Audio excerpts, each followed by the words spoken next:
There are a few points I'd like to make about John the Baptist today, and I'd like to start with his name because that's the main point of this passage. John is his name. John in Hebrew would be Yohanan, which means Yahweh is merciful. And so John the Baptist already carries his mission within his name, that name sends him out to proclaim not that God wants to punish the people, but God wants them to turn away from their sins and receive the incredible mercy God's showing. So a first task I'm going to assign to you, it's so hot you're not going to be playing outside this afternoon anyways.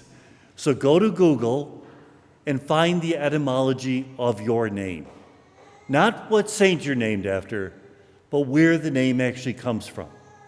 I found out a little while ago that Jude comes from the word to praise. And that's a great thing to keep in mind. It sort of gives us a mission. Now, the second thing, Zechariah couldn't speak. And it's interesting that in Luke, you have Gabriel appear to Zechariah. He says, you're going to have a kid. Your prayers are answered. Zechariah says, how can this be? And the angel says, bad question, Zechariah. You're going to be mute the next 9 months. Same angel goes to Mary. You're going to have a kid. How can this be? Good question, Mary. Let me tell you the answer. Why the difference? Because Gabriel had said to Zechariah, your prayers have been answered.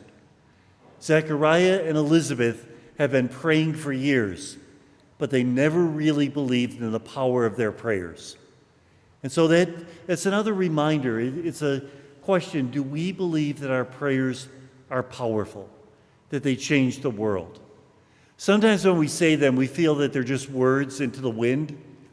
And sometimes we're frustrated because we don't see the results. We have to keep remembering that God's answer to our prayers is not always yes. Once in a while it's no, and a lot of times not yet. That we have to keep praying and trusting. But to believe, like Zechariah did, didn't, that our prayers are powerful. And as soon as Zechariah writes down his name is John, the curse is taken away. He's able to proclaim God's goodness. So again, using our voices, our thoughts, our words to praise as opposed to disobey. And then finally, John the Baptist's role. I love it because he's not somebody who points the attention to himself. Remember when the leaders of the Jews come and say, who are you? His answer, I'm not the Messiah. That doesn't help. It's like asking me, who am I? I'm not Pope Leo. That doesn't tell you a lot, does it? But he makes a point of it, pointing to Jesus and saying he's the one, even while he's in the womb.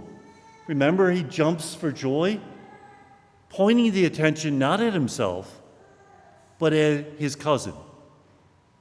And so the question becomes, throughout the day, do we point at Christ? And do we think that others are more important than ourselves? Not in a sense of putting ourselves down, but in a sense of realizing that God placed these people in our lives so that we could serve them, so that we could build them up. They're not just accidents. They're God's gifts to us. And so we should treat them with sacred respect. Now, one last piece of trivia about John the Baptist. Remember how he died? He was decapitated. If you go to the old world, they have a head of John the Baptist in Rome, and they have a head in Amiens, France, and they have a head in Istanbul, and they have a head in Damascus. So one of our friars asked the tour guide, how can there be all these heads? He says, easy. That's his head when he was young, and that's his head when he was old. So realize, with a lot of these relics, you have to take it with a grain of salt. Some of them, you gotta wonder whether it really is true. My favorite relic in Rome is a vase, and it's ceramic, so you can't see inside.